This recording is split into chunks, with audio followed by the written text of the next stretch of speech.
அனைவருக்கும் வணக்கம் நண்பர்களே. காலச்சக்கரத்தில் இரண்டாவதாக அமைந்திருக்கக்கூடிய ராசி இந்த ரிஷபராசி.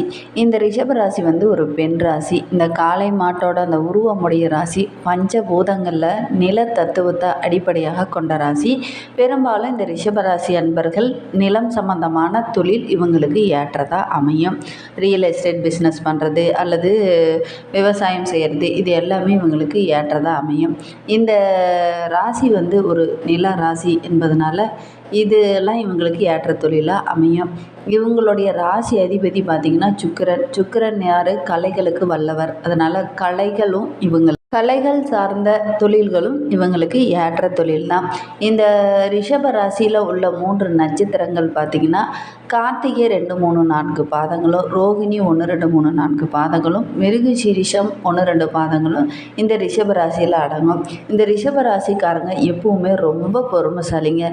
அவ்வளோ சீக்கிரம் இவங்க பொறுமையை இழக்க மாட்டாங்க. ரொம்ப ரொம்ப ரொம்ப பொறுமைசாலி. அதே மாதிரி எந்த அளவுக்கு பொறுமை இருக்கோ அந்த அளவுக்கு இவங்களுக்கு கோபமும் வரும். யாருக்கிட்டையாவது ஏதாவது ஒரு பிரச்சனை அப்படின்னு வந்துச்சுன்னா 10 வார்த்தை பேச வேண்டிய இடத்துல ஒரே வார்த்தையில் பேசி முடிச்சிருவாங்க. அந்த அளவுக்கு திறமைசாலிகளும் இந்த ரிஷபராசி அன்பர்கள் தான். அதே மாதிரி வேலையை ரொம்ப தெளிவாக செய்யக்கூடியவங்க, ரொம்ப அறிவாற்றவங்க, செய்கிற வேலையை ரொம்ப நேர்த்தியாக செய்யணும் அப்படின்னு நினைக்கக்கூடியவங்க. இவங்களுக்கு குடும்பத்தின் மீது அதிக பாசம் இருக்கும். அதே மாதிரி ஒரு சிலர்லாம் பார்த்திங்கன்னா குடும்ப பொறுப்புகளை கொஞ்சம் சின்ன வயசுலேயே சுமக்க வேண்டிய ஒரு சூழ்நிலை இந்த ரிஷபராசி அன்பர்களுக்கு அமைந்துடும். அதே மாதிரி ஆத்ம பலம் உள்ளவங்க இந்த ரிஷபராசி அன்பர்கள் அப்படின்னே சொல்லலாம். கடினமான உழைப்பாளிங்க, அன்புக்கு கட்டுப்பட்டவங்க, ரொம்ப நம்பிக்கையானவங்களும் இந்த ரிஷபராசி அன்பர்கள் தான். அதே மாதிரி ஒவ்வொரு விஷயத்தையும் பார்த்து செய்யக்கூடியவங்க, ரொம்ப பொறுமைசாலிங்க. இவங்களுக்கு அந்த கடவுள் பக்தி அதிகமாக இருக்கும். அதே மாதிரி சகிப்புத்தன்மையும் இவங்கக்கிட்ட நிறையா இருக்கும். எல்லாம் சரி அப்படிங்கிற மாதிரி சகிச்சுக்கிற குணம் இவங்களுக்கு நிறையா இருக்கும். பல தியாகங்கள் செய்யக்கூடியவங்கன்னு கூட இந்த ரிஷபராசி அன்பர்களை சொல்லலாம். நிறைய விஷயங்களை கற்றுக்கணும் அப்படிங்கிறது ஒரு ஆர்வம் உள்ளவங்க. அதுவும் கலை சார்ந்த விஷயங்களை அதிகம் கற்றுக்கணும் அப்படிங்கிற ஒரு ஆர்வம் இந்த ரிஷபராசி அன்பர்களுக்கு அதிகமாக இருக்கும். நீதி நேர்மையை கடைபிடிக்கக்கூடியவங்க, எளிதில் உணர்ச்சி வசப்பட மாட்டாங்க. அப்படி உணர்ச்சி வசப்பட்டுட்டாங்க அப்படின்னா பயங்கரமாக இருக்கும். அதே மாதிரி சாது பிறண்டால் காடு கொள்ளாது என்பார்கள் பாருங்கள். அதுக்கேற்ப தான் இவங்களுடைய செய்கை ஒவ்வொன்றுமே இருக்கும். கஷ்டத்தை கண்டு பயப்பட மாட்டாங்க. எது வந்தாலும் பார்த்துக்கலாம் அப்படிங்கிற ஒரு மனநலம் இவங்களுக்கு அதிகமாகவே இருக்கும். எவ்வளோ கஷ்டம் வந்தாலும், ஏன்னா இவங்க தான் சின்ன வயசுலேருந்து நிறைய அடிபட்டு வளர்ந்துக்கிட்டே வராங்க இல்லையா, அதனாலேயே என்னமோ எவ்வளோ பிரச்சனை வந்தாலும் சமாளிச்சிக்கலாங்கிற ஒரு மனப்பக்குவம் இவங்களுக்கு பெரும்பாலும் வந்துடும். அதே மாதிரி தொழில் சார்ந்த சிந்தனை இவங்களுக்கு அதிகமாகவே இருக்கும். இவங்களுடைய கண்கள் பார்த்திங்கன்னா ரொம்ப கவர்ச்சியாக இருக்கும். இவங்களுடைய தோற்றமே ரொம்ப அழகான தோற்றமுடையவர்களாக தான் இருக்கும். இளம் வயதிலே பொருளாதாரத்தில் சின்ன பிரச்சனைகளை சந்திக்க வேண்டிய ஒரு சூழ்நிலை இருக்கும். நிறைய கஷ்டங்கள் வரும். குடும்ப சுமையை சுமந்து நிறைய பிரச்சனைகளை சந்திப்பாங்க. வளர ஒரு 30-35 வயதுக்கு மேலெல்லாம் பார்த்திங்கன்னா அவங்களுடைய வாழ்க்கை ஓரளவுக்கு செட்டில் ஆகிற அளவுக்கு வாழ்க்கை தரம் ஓரளவுக்கு உயர்வாக இருக்கும். ஒரு 40-50 வயதுக்கெல்லாம் பார்த்திங்கன்னா நல்ல ஒரு முன்னேற்றத்தை இவங்க பார்ப்பாங்க. சரி, இவங்களுக்கு பார்த்திங்கன்னா கொஞ்சம் அவசர புத்தி உடையவங்க அப்படின்னு இவங்களை சொல்லுவாங்க. ஏன்னா டக்குன்னு முடிவு எடுத்துருவாங்க. இதை தான் செய்யணும், இது தான் பண்ணணும் அப்படிங்கிற மாதிரி டக்குன்னு முடிவு எடுத்துருவாங்க. அதனால் சின்ன பிரச்சனைகளை அடிக்கடி சந்திக்க வேண்டிய ஒரு சூழ்நிலை இவங்களுக்கு வரும். சரி, இவங்களுக்கு அடுத்து வருகின்ற 15 நாட்களும் எப்படி அமைந்திருக்கு? தொழிலில், வியாபாரத்தில், குடும்ப வாழ்க்கையில், நிதி நிலைமையில் இதிலெல்லாம் என்னென்ன மாற்றங்கள்லாம் வர இருக்குது? இந்த கார்த்திகை தீபத்திலேருந்து உங்களுடைய வாழ்க்கை என்னென்ன மாற்றங்களை சந்திக்க இருக்குது அப்படிங்கிறதெல்லாம் இந்த வீடியோவில் விளக்கமாக சொல்லியிருக்கோம். நிச்சயமாக இந்த வீடியோ உங்களுக்கு பயனுள்ளதாக தான் இருக்கும். அதனால் இந்த வீடியோவை ஸ்கிப் பண்ணாமல் கடைசி வரையிலும் பாருங்கள். நீங்கள் இப்போ தான் ஃபஸ்ட் டைமாக நம்ம சேனலை பார்க்குறதா இருந்தால் நம்ம சேனலை சப்ஸ்கிரைப் பண்ணிவிட்டு கூடவே இருக்கிற பெல் ஐக்கானையும் கிளிக் பண்ணிக்கோங்க. அப்போ தான் நாங்கள் போடுற ஒவ்வொரு வீடியோவுமே உங்களுக்கு நோட்டிஃபிகேஷனாக வரும். நீங்கள் ரிஷபராசி அன்பராக இருந்தால் மறக்காமல் நம்மளுடைய சேனலுக்கு ஒரு லைக் கொடுத்துட்டு உங்களுடைய ஃப்ரெண்ட்ஸ் யாராவது ரிஷபராசியில் இருந்தாங்க அப்படின்னா மறக்காமல் இந்த வீடியோவை அவங்களுக்கும் ஷேர் பண்ணிவிடுங்க. நீங்கள் நீங்கள் ரிஷபராசியில் எந்த நட்சத்திரத்தில் பிறந்தீங்க அப்படிங்கிறத மறக்காமல் எங்களுடைய கமெண்ட் பாக்ஸில் தெரிவிங்க. உங்களுக்கு முருகப்பெருமானை ரொம்ப பிடிக்கும் அப்படின்னா முருகனுக்கு அரோகரா அப்படிங்கிற மந்திரத்தை மறக்காமல் 3 டைம் எங்களுடைய கமெண்ட் பாக்ஸில் தெரிவிங்க. அது மட்டும் இல்லாமல் உங்களுக்கு ஜோதிட ரீதியாக ஏதாவது சந்தேகங்கள் இருக்குது அல்லது ஜோதிடர்கிட்ட ஆலோசனை வேணும் அப்படின்னா மேலே டிஸ்கிரிப்ஷனில் வந்து ஜோதிடரோட வாட்ஸ்அப் நம்பர் கொடுக்கப்பட்டிருக்கு. அந்த நம்பருக்கு கால் பண்ணி முன்பதிவு செய்துக்கோங்க.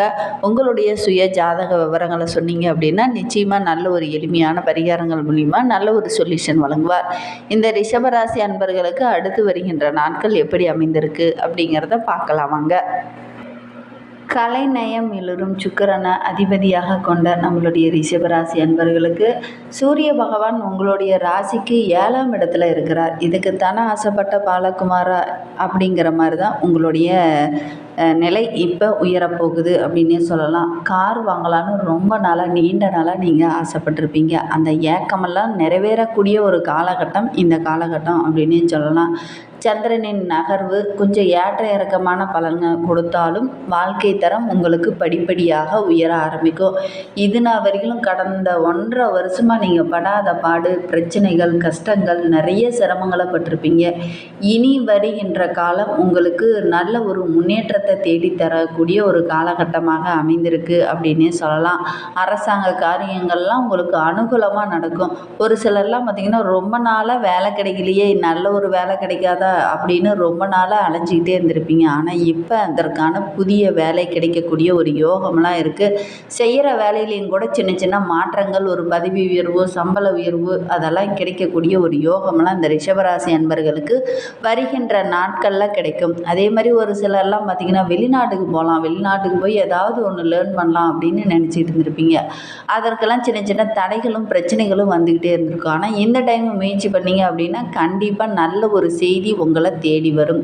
செவ்வாய் 3ஆம் இடத்துல அமர்ந்திருக்கிறார். கொடுத்த கடனெல்லாம் திருப்பி கொடுக்கக்கூடிய காலகட்டம் இது.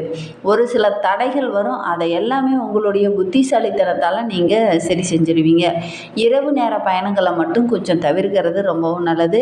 அப்படி இரவு நேர பயணங்கள் செய்கிற மாதிரி இருந்தது அப்படின்னா கொஞ்சம் இரவு நேர பயணங்களில் கொஞ்சம் மெதுவாக செல்வது ரொம்பவும் நல்லது.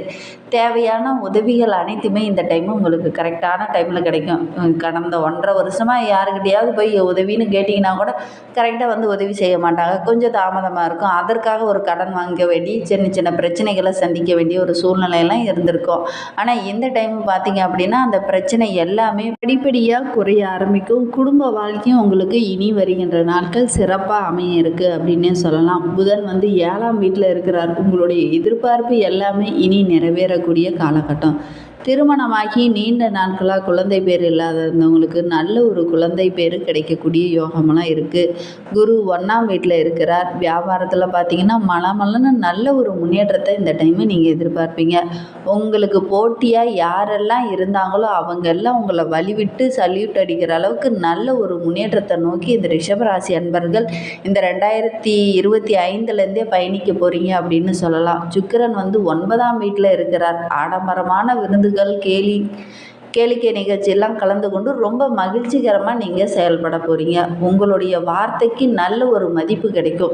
இதுனா வரைக்கும் உங்களுடைய வார்த்தைக்கு ஒரு மதிப்பு இல்லாமல் இருந்திருக்கும். ஆனால் இனி பார்த்தீங்க அப்படின்னா நீங்கள் சொல்கிற ஒவ்வொரு வார்த்தைக்குமே ஒரு மதிப்பு கிடைக்கக்கூடிய ஒரு சூழல் அமையப்போகுது. இனி வருகின்ற நாட்கள் உங்களுக்கு நல்ல ஒரு மதிப்பும் மரியாதையும் கிடைக்கக்கூடிய ஒரு நாட்களாக தான் அமைந்திருக்கு. சனி பகவான் 10ஆம் இடத்துல இருக்கிறார். தகப்பனார் மூலமாக ஏதாவது ஒரு பதவி உயர்வோ அல்லது பண உதவியோ அல்லது தகப்பனார் மூலிமா ஏதாவது ஒரு சின்ன சின்ன உதவிகள் இந்த டைம் உங்களுக்கு கிடைக்கும். வீடு கட்டுவதற்காக ஒரு சிலர்லாம் பார்த்திங்கன்னா பூமி பூஜை போடுவதற்கான ஒரு யோகம்லாம் இருக்குது. குரு வந்து 11ஆம் இடத்துல இருக்கிறார். திடீர்னு பண வரவு வரும். கேது 5ஆம் வீட்டில் இருக்கிறார். எதிர்பார்ப்புகள் அனைத்துமே நிறைவேறக்கூடிய ஒரு காலகட்டமாக அமைந்திருக்கு அப்படின்னே சொல்லலாம். எதிர்பார்ப்புகள் அனைத்தும் கரெக்டான டைமில் நிறைவேறதுக்கு கொஞ்சம் நீங்கள் முயற்சி பண்ணணும். எந்த முயற்சியுமே பண்ணாத உங்களுடைய எதிர்பார்ப்பு நிறைவேறாது. அதனால் கொஞ்சம் முயற்சி பண்ணுங்கள். கண்டிப்பாக உங்களுடைய எதிர்பார்ப்புகள் அனைத்துமே வருகின்ற நாட்களில் நிறைவேறும் அப்படின்னே சொல்லலாம். அந்தளவுக்கு அற்புதமாக இருக்குது இந்த ரிஷபராசி அன்பர்களுக்கு. வருகின்ற நாட்கள் அனைத்துமே உங்களுக்கு சிறப்பான பலனை பெற்றுத்தரும். வண்டி வாகனங்களை செல்லும்போது மட்டும் கொஞ்சம் எச்சரிக்கையாக இருங்க. உடல் ஆரோக்கியத்தில் கவனம் செலுத்துங்க. வெளி உணவுகளை கொஞ்சம் தவிர்க்கிறது நல்லது. மாணவ மாணவர்களை பொறுத்த வரைக்கும் கல்வியில் கொஞ்சம் கூடுதலாக கவனம் செலுத்தினீங்கன்னா நல்ல ஒரு மதிப்பெண்ணை உங்களால் பெற முடியும். குடும்பத்தை நிர்வகிக்கும் பெண்களுக்கு அடுத்து வருகின்ற நாட்கள் அனைத்துமே உங்களுக்கு சாதகமான பலனை பெற்றுத்தரும். வேலைக்கு செல்லும் பெண்களுக்கு வேலை இடத்துல நல்ல ஒரு பதவி உயர்வோ ஊதிய உயர்வோ கிடைக்கக்கூடிய ஒரு யோகமாக இருக்குது. வருகின்ற நாட்கள் உங்களுக்கு சிறப்பான நாட்களாக அமைந்திருக்கு. இன்னும் உங்களுடைய வாழ்க்கை சிறப்பாக அமையறதுக்கு உங்களுடைய குலதெய்வ வழிபாட்டை தொடர்ந்து நீங்கள் வழிபட்டுட்டு வாங்க. உங்களுடைய வாழ்க்கையில் உள்ள பிரச்சனைகள் கஷ்டங்கள் அனைத்துமே படிப்படியாக குறைய ஆரம்பிக்கும். நம்பிக்கையோட ஒன்று மட்டும் செய்துட்டு வாங்க. இந்த மாதிரி பயனுள்ள தகவலை தொடர்ந்து கேட்க நம்ம சேனலை ஃபாலோ பண்ணுங்கள். தேங்க்யூ.